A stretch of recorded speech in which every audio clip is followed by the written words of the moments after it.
impact of the tariffs because it covers the month of March. It is a look back, and nothing over the last few weeks would have been reflected in this report, namely that 145% tariff on China. So we'll have to see what inflation reports look like going forward in the months to come. All right, and Yamiche, wrapping with you briefly, anything new we should know about the country-specific negotiations going on with the White House?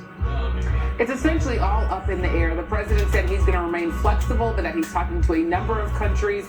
Some officials have said it's 50, some others have said it's 20. I've heard that Vietnam, Israel, Poland are just some of the countries that are calling to try to figure out how to negotiate this. The president also saying that he's talking to the European Union and talking to them as a bloc, but a lot, I think, is still uncertain here. All right, Brian Cheung with us, Yamiche Alcindor, thanks to you both. And China's additional 84% tariff on American imports went into effect at midnight. Beijing indicated a trade war between the two superpowers would escalate further. President Trump's 90-day reduction on tariffs for all those other nations that we've been talking about was welcome news overseas, but there are signs that confidence in the U.S. might be waning. NBC News international correspondent Raf Sanchez has more on that. Hey there, the markets are closed here in Europe and in Asia, so far we haven't seen the kind of slide in numbers that we have in the United States, but I can tell you people all around the world are deeply, deeply worried by what appears to be a deepening trade war between the United States and China, the world's two biggest economies.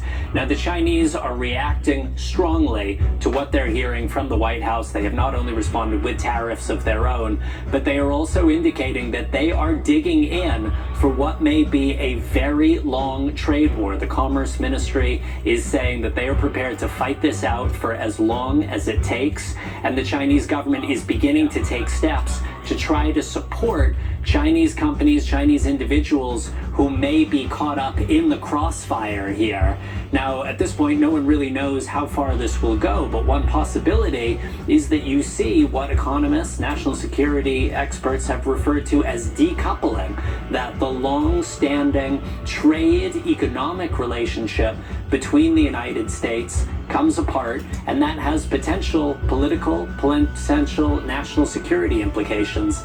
Now, even on the other side of the trade war, there is a real danger here, according to some experts, that people around the world just kind of lose confidence in the United States as a partner to do business with, as a place to do business in, that it is no longer seen as reliable. We got perhaps a small hint of that earlier in the reaction to U.S. Treasuries. Normally people flock to Treasuries at times of uncertainty. That hasn't happened so much during this crisis, which just may be one sign that people do not feel that the United States is quite the safe harbor, quite the pillar of stability that it has been in the past. And that is a potential ramification that could long outlast both the current turmoil in the markets and also this phase of trade war.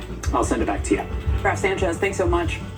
We are following breaking news near Washington, D.C., and another incident involving passenger jets at Reagan National Airport. The FAA says it is investigating after two American Airlines planes clipped wings earlier today. NBC News senior correspondent Tom Costello covers aviation for us. He joins us now.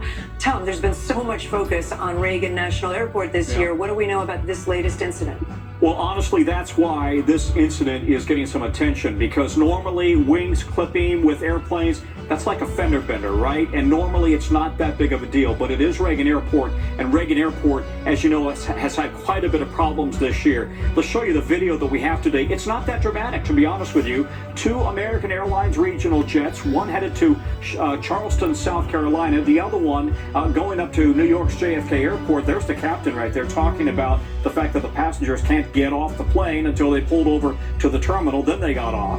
But these two planes, which were out on the taxiway, the flight that was supposed to go to Charleston, according to the FAA, clipped the wing of the flight that was going up to New York's JFK. Now, on board the plane going to JFK, 5 members of Congress who are getting ready to leave for the long weekend, and they include Congressman Nick LaLota, Grace Meng, Josh Gottenheimer, Adriano Esfandiat, and Richie Torres. All of them were on board this plane. No injuries. The only serious damage to the aircraft, the plane that was going to, both planes' wing tips, I should say, did suffer damage.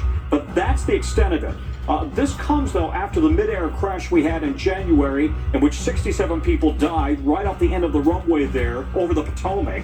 And then we had another close call last month, and then we had a fight in the control tower at Reagan National. So Reagan National is in the spotlight, and today, another incident with members of Congress on board, guys. Yeah, Tom Costello, it's a lot to keep track of for you. Yeah. Appreciate all the updates. Thanks so much. And you can see much more of Tom's reporting on this incident at Reagan.